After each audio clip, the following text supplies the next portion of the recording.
الله أكبر الله أكبر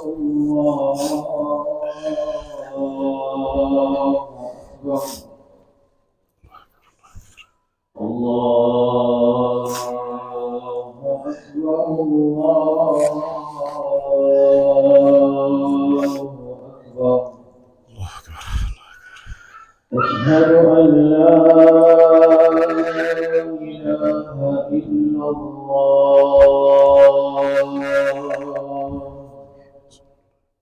أشهد أن لا إله إلا الله أشهد أن محمدا رسول الله أشهد أن محمدا رسول الله حي على الصلاة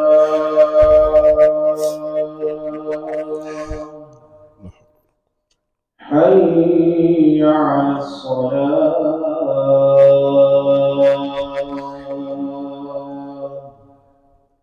حي على الفلاح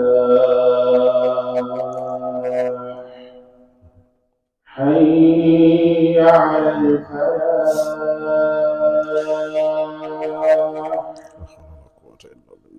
الله أكبر الله أكبر لا إله إلا الله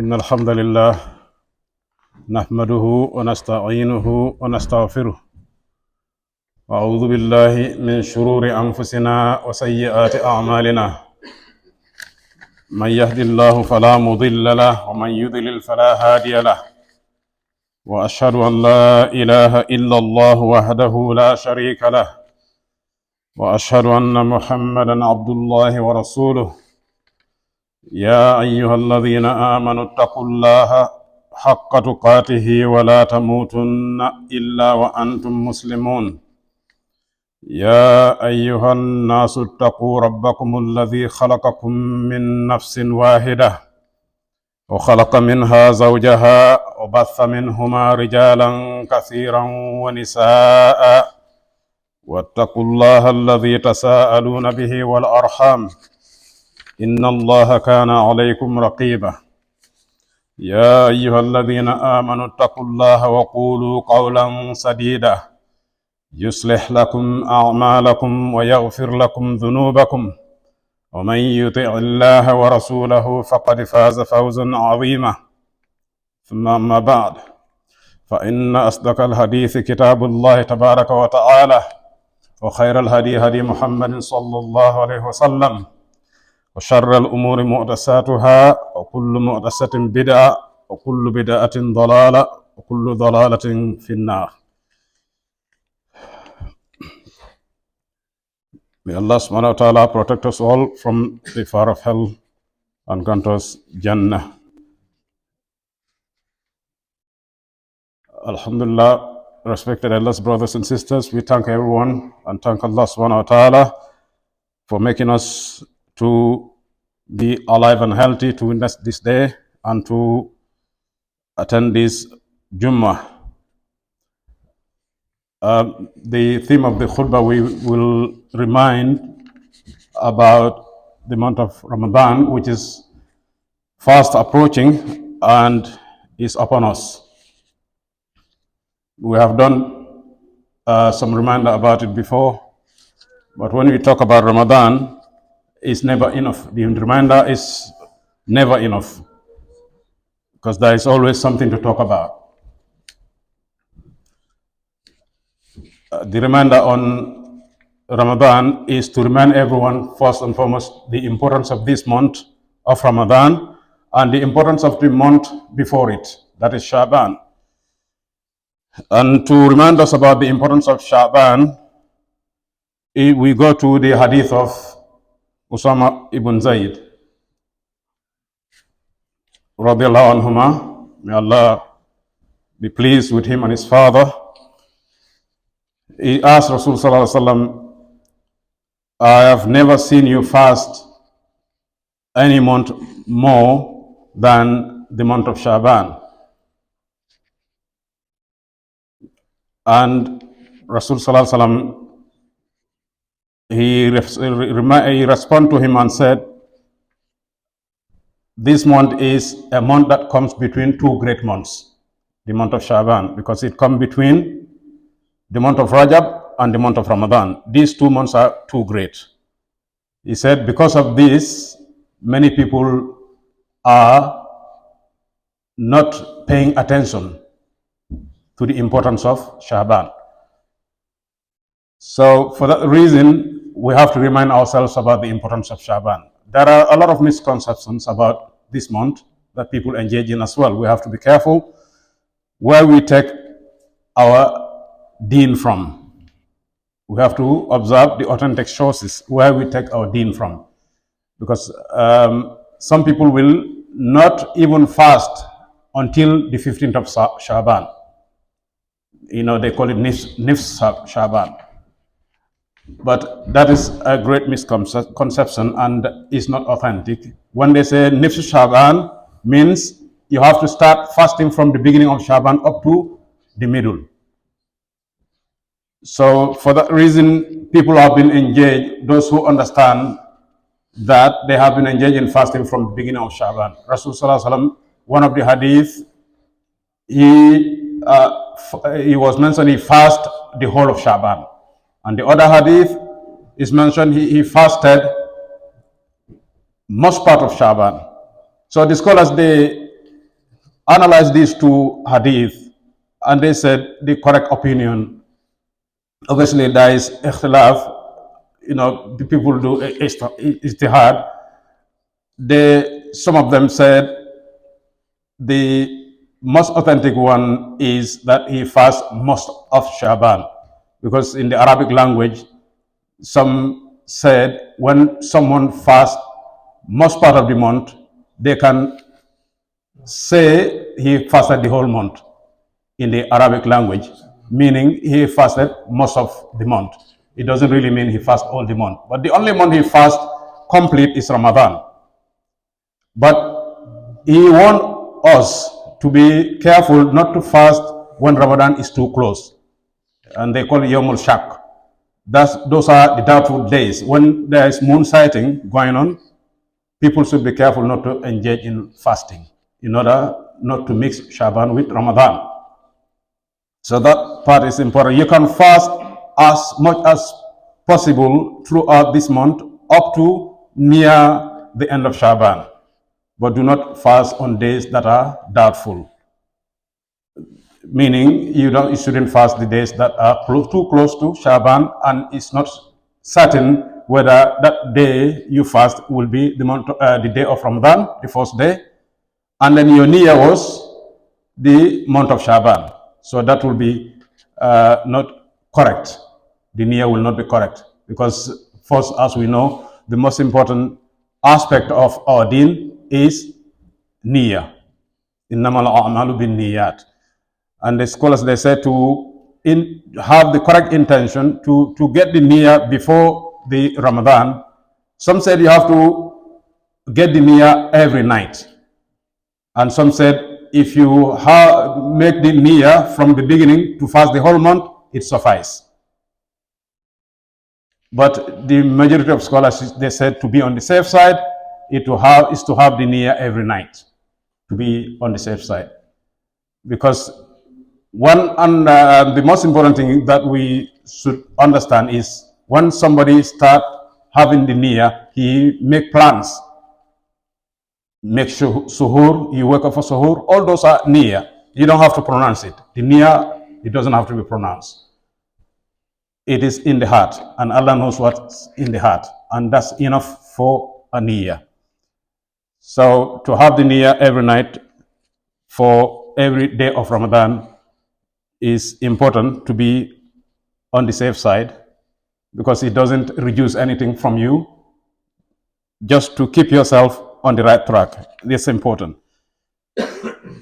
And that niyyah we talk about is something which is important. We're going to talk about the niyyah that people engage in the month of Ramadan and all ibadat, because it makes a small deed become big, and a big deed with the wrong niyyah will become nothing.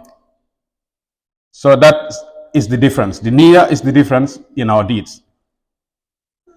And this is something most people struggle with, to have the correct niyyah. Ibrahim ibn Adhan, he said a person, wallahi, he even swore on this. He said he's not a true or sincere Muslim in this ibadat, who want to be known or seen doing just a good deed for the sake of Allah, but he want to be seen. So that niyyah is not correct. Or he want to be known. That is not correct. And Abu Sulaiman ad-Darmi, he said, a person could earn Jannah just because of one deed that he did with sincerity for the sake of Allah. Just because of one deed, you can earn Jannah. Abu Sulaiman ad-Darmi, he said this. So that means even if you do a sincere deed, because Allah subhanahu wa ta'ala, he accepts deeds from, you have to remember this, only from those who have taqwa. Innama yataqabbalu Allahu minal muttaqin. He accepts deeds from those who have taqwa. So if Allah accepts a deed from his slave, that means that person is a person of taqwa. And what do we know about the people of taqwa in akhirah? Innal muttaqin fi jannatin wa uyun, fi jannatin na'im. There are so many in the Quran. So the people of taqwa are in Jannah. So if Allah accepts a deed from a person, that person is a person of taqwa.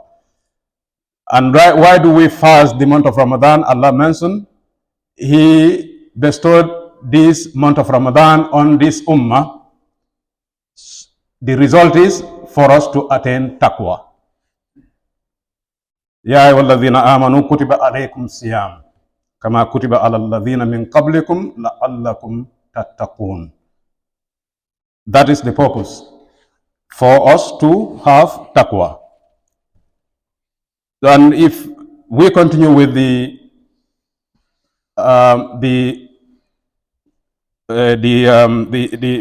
intention, Sufyan al-Thawri, rahimahullah, he said there are so many things of his deeds because of intention.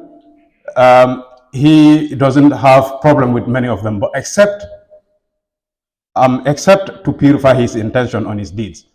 That is what he struggled with. The matter of intention is the one that he struggled with more than any other thing in his ibadah.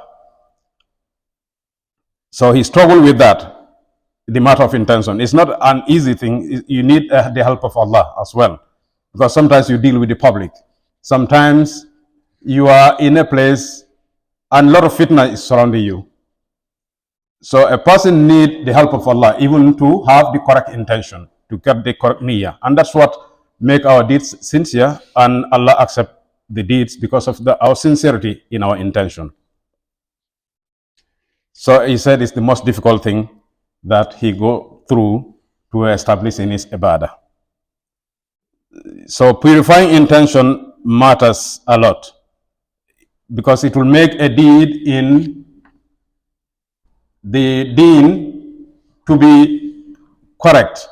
But when it's outside the deen, the ibadah, your right intention can turn that deed into ibadah for you. So that's how important the intention is. So our intention, we have to purify and before this Ramadan and check ourselves with our deeds, the sincerity of our deeds, and the mutaba'ah, following the sunnah, doing the way that Rasulullah did it and how he taught the ibadah. So any ibadah for that matter. And so the small deed can turn into a huge deed, and we can enter a person into Jannah because of intention. And a big deed could turn into nothing and enter the person into hellfire because of intention. So this is something we need to watch and also do our best to purify our intention just for the sake of Allah. أقول قولي هذا واستغفر الله لي ولكم واستغفروه إنه هو الغفور الرحيم.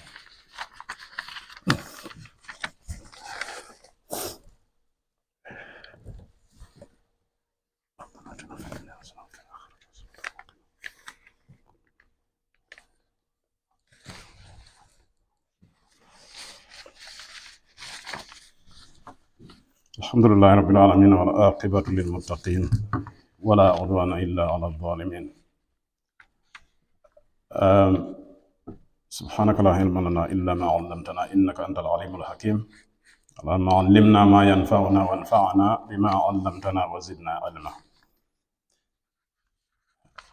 This month of Shabaan, as we started the khutbah with, is important in our deen, and we have to understand the importance of Shabaan, because this is the month we prepare ourselves for the greatest month of the year. Allah make the Ramadan great, and it's the greatest of all, just because of one night. And that night is, the worship of that night is equal to 1,000 months. And most of us in this ummah, we don't live up to that. So this is an opportunity we cannot afford to miss. For that reason, this month of Shabaan, when Rasul Sallallahu Alaihi Wasallam said, most of my ummah do not pay attention to it because it comes between two great months. But also, it is a month that all good deeds of the year are taken up. All deeds of the year, whether they are good or bad, they are taken up to Allah. That happened in the month of Shabaan. So that's how important this month is. And he said, I'd like my deeds to reach Allah when I am fasting. This is the reason he fasts most part of Shabaan. So Shabaan is also a great month that we need to observe our deeds. We have it in weekly basis, like every Thursday and Monday. His hadith, he said, all the deeds of the week are taken up to Allah in every Thursday and Monday. And I like to fast when my deeds are taken up to Allah, my Lord. I like that to fast on the days that my deeds are taken up to Allah. So Thursdays, that's why it's sunnah to fast Thursdays and Mondays. And when they asked him about Monday, he said, because that was the day he was born. But that doesn't mean that any other person should fast because he was born on a certain day. That doesn't go with the sunnah. The sunnah is we follow his footsteps, only what he does. And he tell us to do. And he never tell us to fast on our birthdays. He did himself because of his status and what Allah has given him. So this month of Shabaan is the 15th today. People have been fasting from day one, and those who do not know about it can even start fasting, but not to leave it from the beginning of Shabaan to now, and then you want to start fasting from now, or only the 15th day of Shabaan. That is the misconception, and any hadith that comes on that is not authentic. So the most authentic one is that he fasts most part of this month. And Salama, the hadith of Salama radiallahu anha mentioned that he fasted the whole of Shabaan. So Aisha radiallahu anha, she said, Rasul Sallallahu Alaihi Wasallam, if he will fast the month of Shabaan until you think that he's not gonna stop fasting. And when he stops fasting, you think that he's not gonna fast again. So what that tells us is that when you combine these two hadith, you know that he fasts most part of Shabaan. So that's very important for us to understand. This month is because it's preparing us spiritually to enter the greatest month of the year. So it's important for us to understand the importance of Shaban. Mentally, it will prepare us. Spiritually, it will prepare us to face the greatest month of the year. And what we need to observe as well, some rulings for those who are qualified to fast. You have to be a Muslim. For any deed to be accepted, you have to be a Muslim. That's number one, al-Islam. Number two is al-bulugh, maturity. You have to be a matured person. A person who is not matured, he is not qualified, but he can train like children. We train them. We encourage them to fast, but it's not obligatory on them, al-bulugh. And number three is al-aql. You have to be sane. An insane person is not qualified to fast. You have to be a sane person, not somebody who is mad. So number four, as-sihhatu. That's those who are healthy. You have to be healthy to be able to fast. Because if you are not healthy, then you are excused not to fast. And you can make up the fast when you get well. That is the rulings even in the Quran. Allah subhanahu wa ta'ala said, "Man kana maridan aw ala safarin fa iddatun min ayamin ukhar." Those who are in traveling and those who are ill are excused not to fast, but they can make up the days that they miss. But if the person is chronically sick, then he can feed the miskin, the poor. That the sickness that the scholars, they say, if you know that you're not going to recover from this sickness and you're chronically ill, then you can feed the poor. But if you know that you are going to recover, then you have to make up the day. You're excused not to fast, but you have to recover, pay back the day when you recover. That is the ruling of those who are not well. And the traveler as well. Even the traveler, when a person is traveling, he is excused as well. But he is going to make up the day when he returns or when he settles. But there's no blame on anyone who wants to fast while traveling. If the person, especially in this day we are now, if a person fasts, you are not blamed. You will get reward. But you are also excused. Because it happened in one of the traveling of Rasulullah Sallallahu Alaihi Wasallam, some fast and some don't. But those who do not fast, they don't blame those that fast. And Rasulullah Sallallahu Alaihi Wasallam, he did not say anything to them.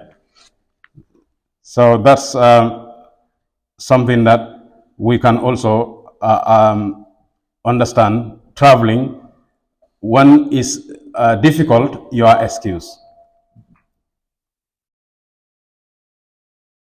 So one of the traveler, he came and he was suffering. He was sitting under a tent and people pouring water on him because of the difficulty he was going through, because he was fasting and traveling. And when Rasulullah asked, what are they doing? What's happening there? They said, this person is traveling, and because of the difficulty, we are fanning him and pouring water on him. Rasulullah said, he said, "Laysa min al-birri as-sawmu fi safar." There is no goodness in a person who is traveling and fasting. So that means when the traveling is difficult, you are excused not to fast. Do not put yourself into a lot of difficulty. Because Allah subhanahu wa ta'ala make this deen easy. Inna deena yusra. يريد الله بكم اليسر ولا يريد بكم العسر. He make this deen easy, and therefore we shouldn't make it difficult for ourselves.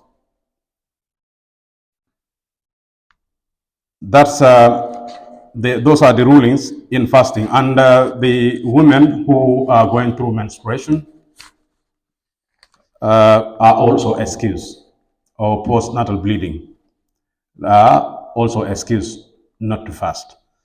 So these are the 6 who are exempted from fasting. And the 6 rulings for those who are qualified and those who are not. And the last point I want to add to this is the month of Quran that we are facing, the month of Ramadan. We have to observe our relation with the Quran. We need to increase our tilawatul Quran. The more we prepare for Ramadan, the more we should read the Quran, because this is the guidance that Allah has revealed to us. So, because every person, your deed is what Allah is going to watch, whether it's sincere or not. Because He created us, He said, تبارك الذي بيده الملك وهو على كل شيء قدير الذي خلق الموت والحياة ليبلوكم أيكم أحسن عملا. He said He created death and life just to test us, who is going to come up with the righteous deeds. Ahsanu amala. So every deed that's going to matter for us is the deeds that are sincere and righteous. And Fudail ibn Iyad rahimahullah, when he was doing tafsir on this ayah, liyabluwakum ayyukum ahsanu amala, he said those are the deeds that are based on sincerity and according to the Sunnah. That will qualify us. And reading Quran, we have to understand that is ibadah. Reading Tilawatul Quran, when you are reading the Quran, you have to know that you are in ibadah, you are worshipping Allah. Because it's the only kitab that will earn you reward out of every letter you read. Every letter you read, you get a reward. There's no other kitab, no other book on earth will make you have reward, will earn you reward just for the sake of reciting. There's no other book. It's only the Quran. So this is the month that we have to increase our relation with the Quran. And unfortunately, most of us will leave the Quran hanging or lying out there until Ramadan. We need to improve our relation with the Quran. Because Allah subhanahu wa ta'ala, Inna hadha al-Qur'ana yahdi lillati hiya aqwam. This Quran is the kitab that will lead us and guide us to the right path. We stop here. May Allah subhanahu wa ta'ala grant us the understanding and guidance and make us witness Ramadan and many months ahead and many Ramadan ahead, and grant us the opportunity to be alive to witness Laylatul Qadr and make us have the reward of that night. ربنا آتنا في الدنيا حسنة وفي الآخرة حسنة وقنا عذاب النار ربنا ظلمنا أنفسنا وإن لم تغفر لنا وترحمنا لنكونن من الخاسرين اللهم ألف بين قلوبنا وأصلح ذات بيننا واهدنا سبل السلام ونجنا من الظلمات إلى النور وجنبنا فواحش ما ظهر منها وما بطن وبارك لنا في أسماعنا وأبصارنا وقلوبنا وأزواجنا وذرياتنا وتب علينا إنك أنت التواب الرحيم وصلى الله وسلم على نبينا محمد وعلى آله وصحبه أجمعين قوموا إلى صلاتكم يرحمكم الله.